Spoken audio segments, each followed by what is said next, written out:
A second Trump term? It may be this document, more than 900 pages long, outlining big changes to government as we know it. If we don't win, this country is finished. Making a splash everywhere from Congress. Project 2025 is a far-right manifesto. To TikTok. Project 2025 likely isn't going to happen. Making a stir among progressives. It is a 900-page blueprint for an authoritarian takeover. Oh, just the right's blueprint for reshaping America. Project 2025, the brainchild of former Trump officials and conservative think tank The Heritage Foundation. Weaponized conservatives ready to do battle against the deep state. That battle plan outlining several key proposals, including a federal government under much tighter presidential control. Even now, independent agencies like the Department of Justice would answer almost entirely to the president.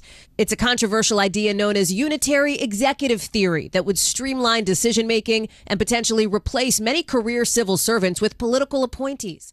What is Project 2025 and why are people scared of it? Is this really Donald Trump's plan? In this video, we're going to take a look at who actually wrote it and what's the whole point to help you understand what's Project 2025. Welcome to Verbal on Life. My name is Noel, battling MS, and we're going to take a look at what the news are reporting about it. And should you be scared of it? All right, let's take a look. Verbal on Life.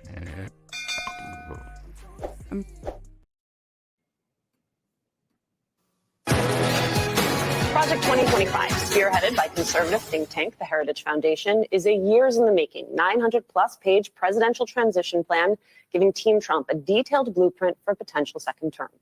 That blueprint would radically remake the federal government, if executed, with its stated goal being, quote, to assemble an army of aligned, vetted, trained, and prepared conservatives to go to work on day one to deconstruct the administrative state. The project is built on 4 pillars, which go well beyond previous transition efforts. There's the policy agenda, personnel, training, and a 180-day playbook to execute the think tank's plans. Many authors of the blueprint are former Trump officials. Joining us now, one of the architects of Project 2025, the president of the Heritage Foundation, Dr. Kevin Roberts. Good morning, sir. Good morning, Dr. Roberts. Thank you for joining us and coming. I know people are like, y'all got the architect of the 2025? Yes, because everyone has been talking about it. And we saw an interview that you did. So they're calling it the conservative blueprint. And I guess because Trump is a conservative, they're trying to pin it to him. But this is the guy who actually wrote it. With the Associated Press, and we've been reading through some things. And I think we just want to first start with anchoring this conversation in. You told the New York Times that this plan is a plan that you know, is for anyone. It's not just for Donald Trump. You would like if President Biden would implement some of it, but you don't think that that's going to happen. And so you reject the assertion that this is a plan that was cooked up specifically for the second coming of the Trump administration. So it's not about Trump. Check out what this guy says. He actually wrote it years ago. It's not new. Appreciate that question, because as your lobby shows when you walk in, you've got the word honesty and the word accuracy there. That's an honest and accurate depiction, and I'm grateful. Number one, the Heritage Foundation couldn't do that because we are nonpartisan. We can't be tied to one candidate. Secondly, we have offered a briefing of Project 2025 dating back to last year to every candidate for presidency, including President Biden. Honest to goodness, I would have been thrilled if President Biden and his team asked for a briefing. We understand that we have differences of opinion on just about everything. But at Heritage, we believe in telling the truth with a smile on our face. But the last point I should make is that now that President Trump is the nominee, and President Biden has not taken a Project 2025 briefing, President Trump is going to make decisions about policy in his administration if he wins. Project 2025 is something that's going to transcend the next 4 years, the next 10 years. It really is, for the first time in the history of the conservative movement, the apparatus for policy and personnel. So the Heritage Foundation, let me get this straight, is going to offer it to Donald Trump, show it to Donald Trump, and try to convince Donald Trump to go with it. But it's not something that Trump owns. Okay, it's making a little bit of sense. Let's see. It's the most important thing to remember. I have one follow-up. It's just that you have said that this plan is about institutionalizing Trumpism. So, because I also know you all, not just the president of the Heritage Foundation, you're also president of the Heritage Action, which is the political action committee. And so, is it tied to Trump or not? I said the context for that comment to the New York Times was that the work of the Heritage Foundation was to institutionalize Trumpism. Trumpism as a new version of conservatism, conservatism that recognizes that by every objective measure, the United States is weaker in 2024 than it was in 1984. We also happen to think that's reversible, by the way. We're ultimately optimists. And by institutionalizing Trumpism, what we're saying is that even though we are known as Ronald Reagan's think tank, I'm a son of the Reagan Revolution, I'm very proud of that, that's 40 years ago. And we need to understand what time it is in America. And right now, Donald Trump, whether someone likes it or not, I happen to like it, is the standard bearer for conservatism. Well, Michael, what time is it? I don't think it's time for Trumpism in that regard, because one of the things that as a lifelong follower and participant in Heritage, having spoken at various times there in the roles that I've played in the party, I see this as a dramatic shift away from those Reagan-esque principles when you have someone like Trump who has advocated some of the things he has.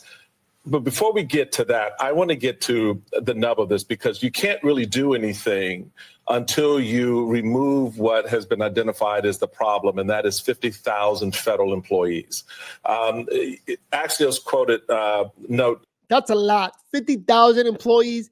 That's what I like to call the deep state. The people who are really running the country. Like, doesn't matter who the president is, these 50,000 stay. But let's take a look. Noted, quote, the massive headhunting quest aims to recruit 20,000 people to serve in the next administration as a down payment on 4,000 presidential appointments plus potential replacements for as many as 50,000 federal workers who are policy adjacent, as Trumpers put it. Policy adjacent to what? I mean, you're talking about people who've been in federal government. My daddy was a federal government employee, so I would be really appalled thinking that he could be on someone's chopping block because they think he is part of some deep state effort. Talk to us about what that looks like. If Heritage is calling for removing 50,000 federal employees, who are you replacing them with? I just want to say that federal employees should not be permanent employee. Like presidents and everybody else, a lot of politicians change every 4 years, except for the permanent employees. So it kind of makes sense. And where do they come from? I mean, even if it's not 50,000, if it's 10,000, if it's 2,000, where are they coming from, and who are you replacing them with? Because I suspect a lot of those people you're talking about have been in the federal service for a long time and have served not just Republican administrations, but also Democratic administrations, et cetera. They have.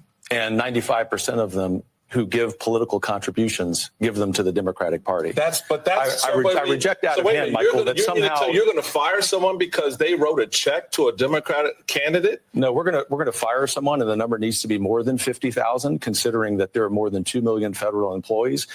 That's insane. More than 2 million?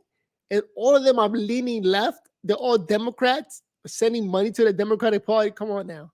We know who's in charge. Because over the last century, the radical left has seen the administrative state as the fourth branch of government. They're unelected bureaucrats, nothing against your dad, obviously, as a human being. You know that about me and Heritage. But ultimately, we have to devolve power from the imperial city of Washington back to the people. Because he wrote a check to a Democratic candidate without any appreciation or understanding where his political allegiance was. And I think that's part of the fear, the fact that a lot of people are going to get fired, and that puts fear in anybody's back. So they're trying to vote for the other guy for Democratic Party. So like that, people don't get fired. I see what's happening. Dramatically reform agencies that take rights away from people. Why does that matter? They're doing their job about a mission that's misaligned. For example, the U.S. Department of Education. Thankfully, President Trump deserves credit for saying that he wants to end the Department of Education. That means that employees in that agency, even if they've been serving that mission with great competence, will have to go look for another job. Yes, the education needs to be sent to the state. It's not a federal thing. The government doesn't do anything correctly. But what do you think? Comment down below. Let's keep listening. What's more important than that, Michael, is that we actually have a delivery mechanism for education in this country that reflects the 21st century. So at Heritage, we see this a very different way. You want to look at it from the lens of unelected bureaucrats, most of whom, not your dad, I guess, who want to say that they are more important than the everyday American. We want to look at it from the standpoint of the everyday American and say it's time that they are put in the driver's seat rather than unelected bureaucrats. Yeah, but they aren't going to be in the driver's seat because they aren't going to be doing the jobs. The folks you're identifying who are Trump aligned are the ones who are going to be coming in. You are positing that those people are incompetent. And I can tell you from looking at the resumes of the 11,000 that they're very well as qualified. much as you're thinking I'm positing these people are incompetent, you're positing that they're somehow executing a nefarious agenda. Some of them are. Why does the Environmental Protection Agency have 300? Have you identified them? If I could interject, because I did actually work for the federal government. As I worked did with I, a number, right. as did the chairman, and I worked with a number of those we call them civil servants in the United States government, people who are not political appointees, and they have the institutional If only knowledge. they acted that way. Well, I think Alicia has a question along those lines about one of the policy priorities that you all have identified in Project 2025. I actually, Dr. Roberts, have a question about this upcoming election. Is your organization going to accept the results of the 2024 presidential election? I believe that Dr. Roberts can't hear. So Alicia just asked, is your organization... Back to that question. Are you going to accept the result? All they want you to do is say yes. But come on now. Stupid question. Going to accept the results of the 2024 election, regardless of the outcome? Yes, if there isn't massive fraud like there was in 2020. What does that mean?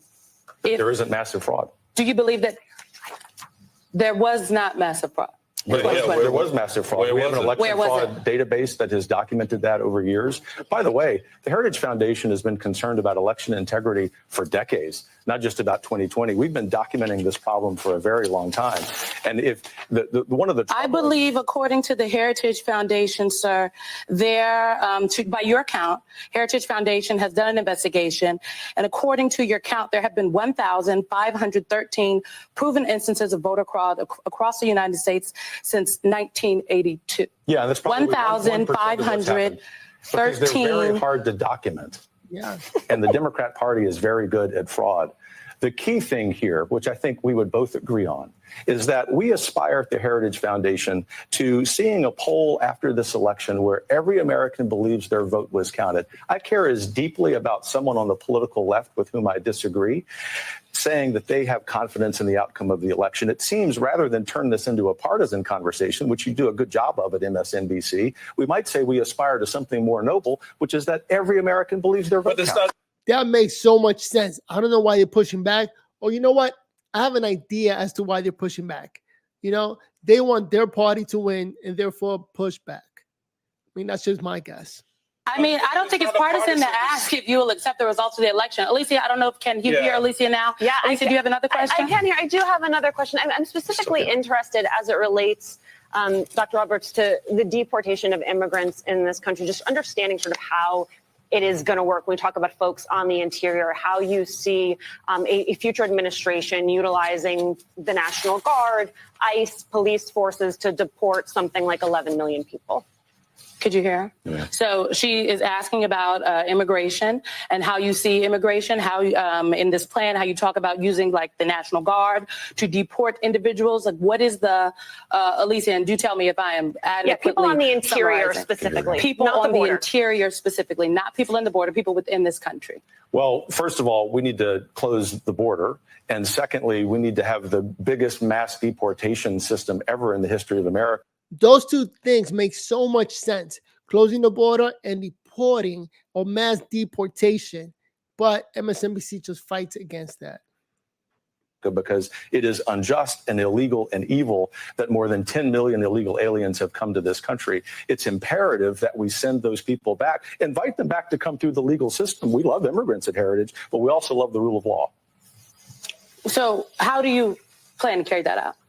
Well, are you talking about going door to door? Because that's what I could read from the plan, but I think the first thing is that there's going to be a lot of self-deportation. The interesting thing, as you no doubt know, is that simply talking about this and beginning to implement a plan, and President Trump deserves a lot of credit for talking about this, causes people to say, I don't want to run the risk of being arrested for doing something illegal. But secondly, there are great plans using the Department of Homeland Security to return these people back to south of the border.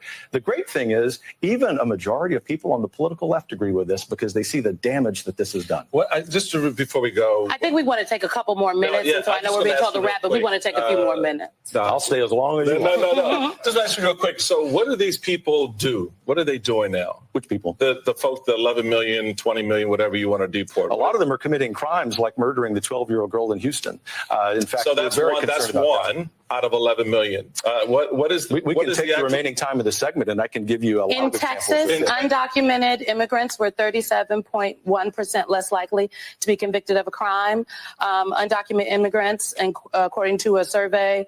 And that's another thing. One crime is a lot. Like he just said, a girl got killed. Come on now. Let's not act like one is okay. None is okay. University of California Riverside study, 33% less likely to be in prison as of 2021. Young lady killed in I'm just giving the numbers. Well, what do you tell the parents of those people, those young girls who were killed? This is the preponderance of these people, Michael, are male. But what is the difference between an illegal immigrant who unfortunately engages in that activity? And we don't like that. I want to be clear. We don't do the term illegal. So undocumented individuals. That's crazy. Can't even say illegal, really? They're illegal aliens. Undocumented individuals versus anyone else who commits the same crime. Well, so what you're saying is because you have this instance of individuals behaving badly. I think it's illegal aliens. They're breaking the laws, coming into this country. But comment below, what do you think? Are they not documented or are they illegal? That's a reflection of every individual in that community, and that's just not the case. No, what is the case is that because the preponderance. What percentage of those people, the 11 million that you want to answer your question. I just want to clarify my question. Okay. That's what I'm trying to do. What percentage of those individuals that you want to get rid of, move out of the country, actually commit crimes? Our analysis in Texas, Georgia, and New York shows that a preponderance of the illegals who have come in are unattached male, and there are unattached males, and the disproportionate number of them are people who are not even making any attempt to be legal. But what is that number? You know what I hate? The fact that they're looking for a number. What's the number that commit crime? They broke into the country.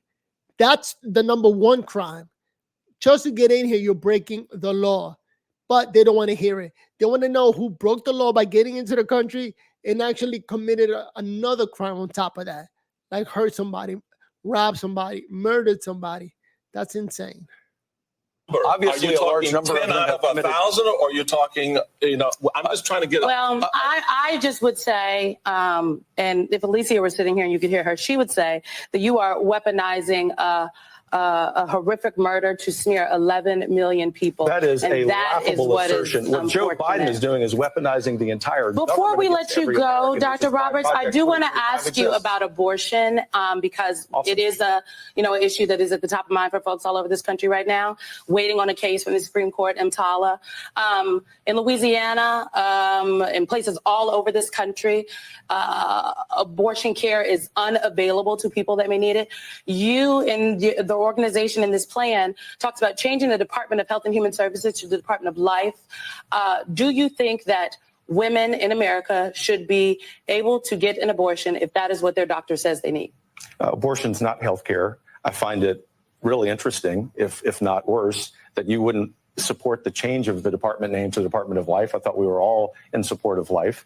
We believe eminently in women's rights, and particularly women's rights in the womb. And so the real question that you should be asking. I just want to know, if I may, though, because I do ask a question. Why are we talking about the people who are supporting legislation that abortion can happen until 3 days after the person's born? This is an absurd framing by this network. That is an absurd assertion. As a person with an actual womb, I'm telling you that does not happen. So but let me just back up. Legislators in California, Virginia, New York, who Dr. Roberts, filed this bill. Does Heritage and Project 2025 believe that a woman should be able to have an abortion if her doctor says that she needs one?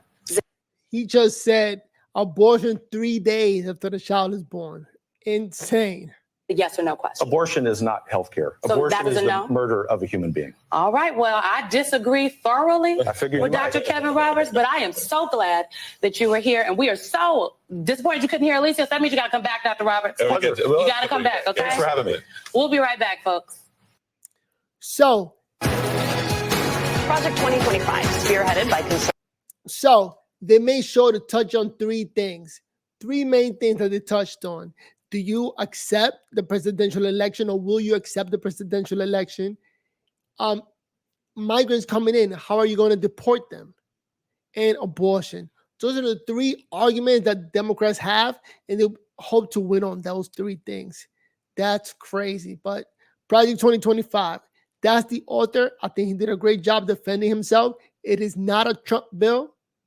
This man actually wrote it from the Heritage Foundation, and people are just freaking out. Here's another video that goes more into it. Have you heard about Project 2025? Hey, it's Dan Zimmerman, and welcome back to Illustrate to Educate. In this video, we'll dive into everything you need to know about Project 2025, including 5 criticisms. Remember, if you disagree with Project 2025 or its criticisms, please don't dislike the video, but instead respectfully comment your thoughts below. Project 2025, led by the Heritage Foundation, is a comprehensive initiative designed to prepare for a potential conservative administration starting in January 2025. It is structured around 4 main pillars: policy development, personnel recruitment, training, and strategic planning for the early days of the new administration. That makes sense. Thinking about how we're going to move forward. Here's a more detailed breakdown of each component. First, let's look at the policy agenda. The Conservative Promise is a detailed policy guide that provides specific recommendations for governing major federal agencies. The guide encompasses conservative solutions to various issues, including economic policies, healthcare, education, and national security. It is intended to serve as a blueprint for the next conservative administration, ensuring that key conservative values and strategies are implemented effectively from the outset. The second pillar is the personnel database. Project 2025 includes a comprehensive personnel database aimed at identifying and vetting potential appointees for various positions within the federal government. This database seeks to ensure that a future conservative administration has a pool of qualified, ideologically aligned individuals ready to fill key roles.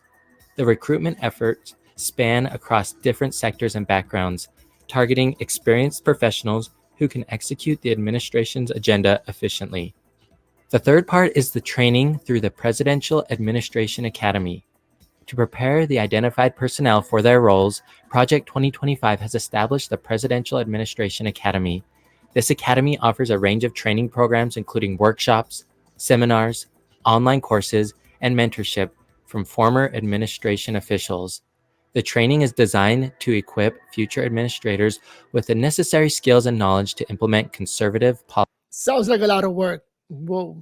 policies effectively. Fourth is the 180-day playbook.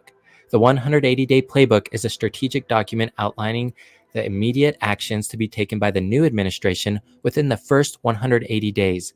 This playbook is crafted to enable swift policy reversals and the implementation of conservative priorities, ensuring a smooth and impactful start. It includes specific actions for various departments and agencies, focusing on undoing the policies of the previous administration and setting the stage for long-term conservative governance. Now let's talk about the coalition and organizational structure.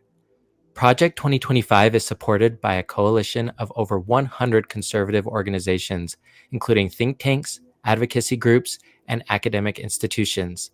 This broad coalition brings together diverse expertise and resources to support the project's goals. Notable participants include former officials from the Trump administration who contribute their experience and insights to the project. There are specific policy focus areas in Project 2025. Project 2025 proposes significant changes to federal policies on reproductive health. These include removing references to abortion from federal laws and regulations, reversing the approval of abortion pills, and defunding clinics that provide abortion or contraception. You know, whenever they talk about this Project 2025, they make sure to mention Trump, to attach it to him, even though he got nothing to do with it, really. And look at that. They mention abortion instead of mentioning life care. So all of this just puts fear in people and into all the Democratic talking points. Services. The initiative also aims to reinstate the Comstock Act to ban mail-order abortions and reshape Medicaid to avoid funding reproductive health care services that include abortion. Another focus area is cultural. They got mail order abortion. I didn't even know they had that. That's insane. But you know what? Since we have a population decline, I think more and more people need to wake up and be aware that we need more people in this country. So we got to really be talking about reproductive health care, not reproductive abortions. And social issues. The project emphasizes the restoration of traditional family values and religious principles. This includes opposing policies perceived as supporting cultural Marxism and promoting a pro-life agenda. It advocates for policies that support the nuclear family, religious liberty, and what's wrong with a pro-life agenda? We need more life, like I just said. Family, what's wrong with family? People got to remember what's the point of family and how it helps a community. Come on now. Traditional gender roles. There's also the leadership of Project 2025, which is directed by Paul Dans, a former chief of staff at the Office of Personnel Management during the Trump administration, with Spencer Sherteen serving as associate director. Both bring extensive experience from their previous roles in government, contributing to the strategic planning and execution of the project. So what are the criticisms of Project 2025? Here we go. Project 2025 has sparked significant criticism from various sources. Critics argue that the project embodies a comprehensive plan to centralize executive power, erode democratic norms, and enforce a far-right agenda on American governance and society. Far right, again, the biggest fear you could put on people. Whoa, the far right is taking over. And I think they should. The far left has destroyed this country. Take a look at 5 specific criticisms in more detail. First is the centralization of executive power. One major criticism is that Project 2025 seeks to expand presidential control over the federal bureaucracy. The plan includes reviving the Schedule F classification, which would allow the president to replace thousands of civil service employees with political appointees loyal to the administration. Critics argue this would undermine the nonpartisan nature of the civil service and politicize federal agencies. They should be loyal to the administration. Trump had to deal with people who wasn't loyal to him, and they were tricking him when he ran the office. So I don't see nothing wrong. Making them tools of the executive branch rather than independent entities. Second is the attack on democratic institutions. Critics highlight that Project 2025's blueprint includes proposals to dismantle or weaken key democratic institutions. This includes plans to defund the Department of Justice and dismantle the FBI and other agencies that could act as checks on presidential power. I see nothing wrong with that because the FBI, to me, is like the leader of the country, but it's not their role. They're supposed to be working for the president. So whatever the president wants. Such moves are seen as efforts to undermine the rule of law and enable the executive branch to operate with little oversight or accountability. Third, the project also faces criticism for its potential use of government power to target political opponents and critics. There are fears that it would enable the executive to pursue legal action against political adversaries and critical media outlets. That's what they're doing now with Trump. Right now, he's going through lawfare. He's already a convicted felon. And we're talking about the next president is a convicted felon. Insane, where the media is supporting and clapping it up like, yeah, we got him. Unbelievable. Drawing parallels to authoritarian regimes where dissent is suppressed through state mechanisms. The fourth and look at that, they drew a blue guy being crushed. Criticism is the social and cultural agenda. Project 2025's policy agenda includes strong positions on social issues, promoting conservative values that critics argue could roll back rights and protections for various groups. The document outlines plans to restrict LGBTQ+ rights, enforce strict anti-abortion measures, and integrate Christian nationalist principles into government policy. You know, we're living on a crazy time right now. They're promoting abortion. they're promoting all these LGBTQ plus rights. Like really, it feels like we're in a zone. This agenda has raised concerns about the erosion of civil liberties and the imposition of a particular religious and ideological framework on the entire nation. Lastly is the environmental and climate policy rollbacks. The project's stance on environmental regulations is contentious. It proposes significant rollbacks of climate policies, which critics argue would have detrimental effects on efforts to combat climate change and protect the environment. We can't even say that climate change is fake or is false. We're not even allowed to say it or go against that argument. This aspect of the plan is seen as catering to business interests at the expense of long-term ecological sustainability. Did you find this video about Project 2025 to be helpful? Remember not to dislike the video, but rather like the video, comment, and subscribe to support more simple and objective videos on topics that matter. If you liked this video, please check out my other videos. Okay. So there you got it, or there you have it, Project 2025. If you didn't know what it was, hopefully this video helped you out. If you enjoy the content of the video, don't forget to give this a thumbs up. I'm a new channel here at Verbal On Life, trying to blow this up, so I'll keep bringing you guys more and more information. All right? Don't forget to share it and give it a thumbs up. My name is Noel, battling MS, trying to do my best to keep you guys informed, and hopefully you lose a little bit of fear, because at the end of the day, this is just a talking point that they're using to get you not to vote for a better country. So I already gotten phone calls from friends and people saying, whoa, whoa, whoa, Project 2025 is scary. We can't vote Trump in because of it. But it's not a Trump thing. It's a guy who wrote it, put this together. 995 pages. Insane. So I'm assuming he's going to share it with Trump, and then Trump is going to make a decision whether he likes any of it or not. We don't know where Trump stands right now, but all we could do is make assumptions. But what do you think? Again, comment below. See you guys in the next video. Peace. Verbal or life. All right, that was a good 30-minute video.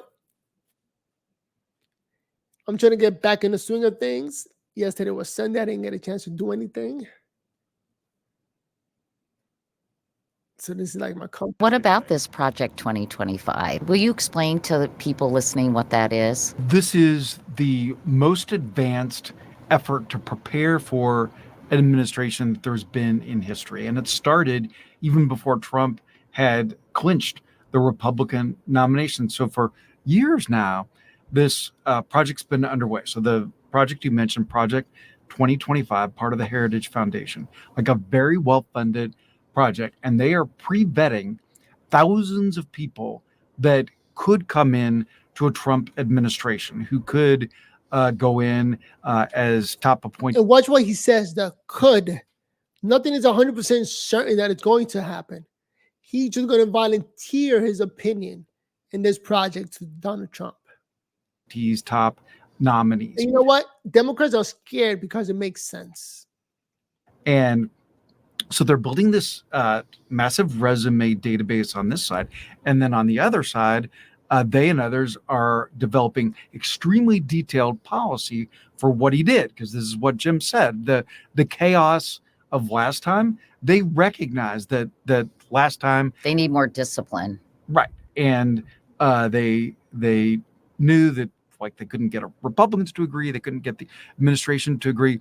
This time it's going to be much more organized, and it's going to be move fast. They recognize how fast they're going to have to move. And one of the biggest things that they've said, and Axios has led on this, and the New York Times has done great reporting on this, is the effort to turn over the bureaucracy, to push out so many people who in the past administrations have just accepted that's what's going to be there. They're going to turn that over. They're going to move fast on the border. They have, and at the Justice Department, the way it's been said to me is, whatever you think is the most aggressive possible approach you can take on immigration, his appointee is going to be even more aggressive and purposeful. But is there cause for concern with this whole plan? I mean, it's not just an ideology, isn't it? Sort of fealty at all costs. And how are they looking for people who will fill these important roles? Total fealty. It's all, I mean, they're very clear. It's a loyalty test. Like it is about like, what do you think about Donald Trump? And if you can't pass that, you're not going to get into the government. And it's a big deal because we're not talking a couple hundred people. We're talking, it could be tens of thousands of people. And the way government operates is you have these obscure agencies that are by design boring and should be boring. And they're staffed by career civil servants, people who have domain expertise. And a rich knowledge base. Rich knowledge base. So if you replace that with people who are just purely ideological, then you can start to stretch the boundaries of what can you do through administrative action, which doesn't require Congress. You can also stretch, and they're going to do it. They're going to try to figure out, let's do things that might not be ultimately legal, but let's have the courts render a verdict while we do it. So even the firing of 40,000 people, to like, there's a real legal case, like, can it be done? Can it not be done? They'll do it. And then they'll just go to the courts and hope that they win it. And what it'll do is it'll just step way back. The thing that I worry most about the country is we basically are now on this 20-year path where we've basically lost faith in every institution, media, government, church, Boy Scouts, politicians. Yeah, I don't trust none of them. We got to get their trust back. You name it. And so whenever you have people in a public setting who are continuing to be exceptionally derogatory about government, making everyone think that everyone's on the take, making everyone think that everyone's incompetent, then you don't get the really smart people who might want to come to work to government to make government work. And so you end up with not anarchy, but you basically end up with a bunch of people who just feel like they can't trust anything, and you end up with nothing that unifies all of us. And we've gone through periods like this in history, but they're dangerous periods because at the end of the day, there are things where we have to be united to be able to do it, and where you do need a functioning government. With AI, man, it's going to be a big deal. I wish I had smart people in government who are working on that and thinking about that and making sure that we win this AI war and China doesn't, and that we do it responsibly and it doesn't lead to mass unemployment for a big sector of people who just finally are rebounding from the manufacturing crisis that really hit them hardest. Right. I don't know. It's making sense. Project 2025, but again, you let me know. What do you think? Does it make sense to put fear down your back? So like that, you won't be voting Trump. I don't know, man. It makes sense to me. So Trump got my vote. Peace. Verbal or life.